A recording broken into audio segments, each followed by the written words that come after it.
This chapter introduces two new things to the player, Soth and ledges. The ledges come first, as the player sees the effects of climbing one almost immediately upon selecting one of their units. This placement of the central ledge is fantastic and is a great example of how to introduce a new game mechanic without beating the player over the head with explicit tutorials.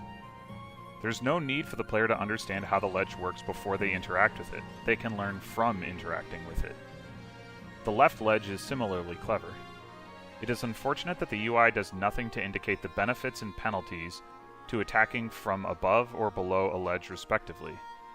Still, the left ledge is likely to draw the player's attention thanks to the presence of the treasure chest. The placement of a soldier below the ledge encourages the player to find a way to attack from above, and the UI does at least force the player to realize that they need a ranged weapon to do so. Since the soldier has a javelin, an attentive player can observe the effects on the hit rates for both sides. While none of this ensures that the player will pick up on the high ground advantage, the level design does a good job of making up for the UI's failure. The only way I can think to improve on this would be to put another soldier with identical stats and a javelin in a position to be attacked from the same spot, allowing the player to compare the hit rate and damage values between the two combats, although biorhythm could still obscure the effect somewhat. I can't give the same kind of praise to the right ledge. Most players want to engage in combat, not avoid it, so the placement of enemies in the lower right encourages the player to move to the right and then up the stairs, into the range of the enemies above the right ledge. This would be fine if those enemies didn't move, as it would give the player the opportunity to see the downside of attacking from below.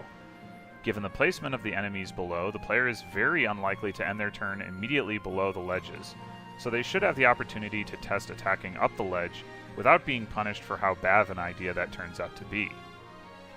Unfortunately, the enemies above the ledge do move, which takes away this opportunity. Being able to compare the attack from below on the right side to the attack from above on the left side would really drive home the difference, so this is a major oversight in my opinion. However, it's worth noting that I'm basing this on my hard mode playthrough. If the enemies above the right ledge don't move on easier difficulties, I withdraw my objection. As mentioned earlier, Soth is also introduced in this chapter.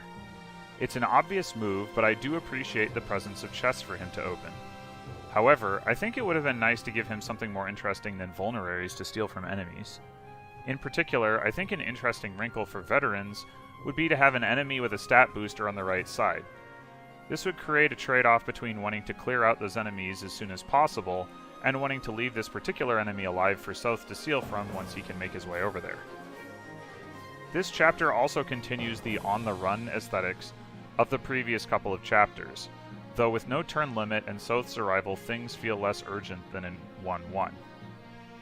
Despite that, this chapter is probably even more challenging than 1-1. There are more enemies, more angles for them to attack from, more side objectives, and a new squishy character, Laura, to protect. The aforementioned flaws are enough for me to rate it below 1-1, but I still enjoy the level of precision this chapter demands and consider it a good chapter overall.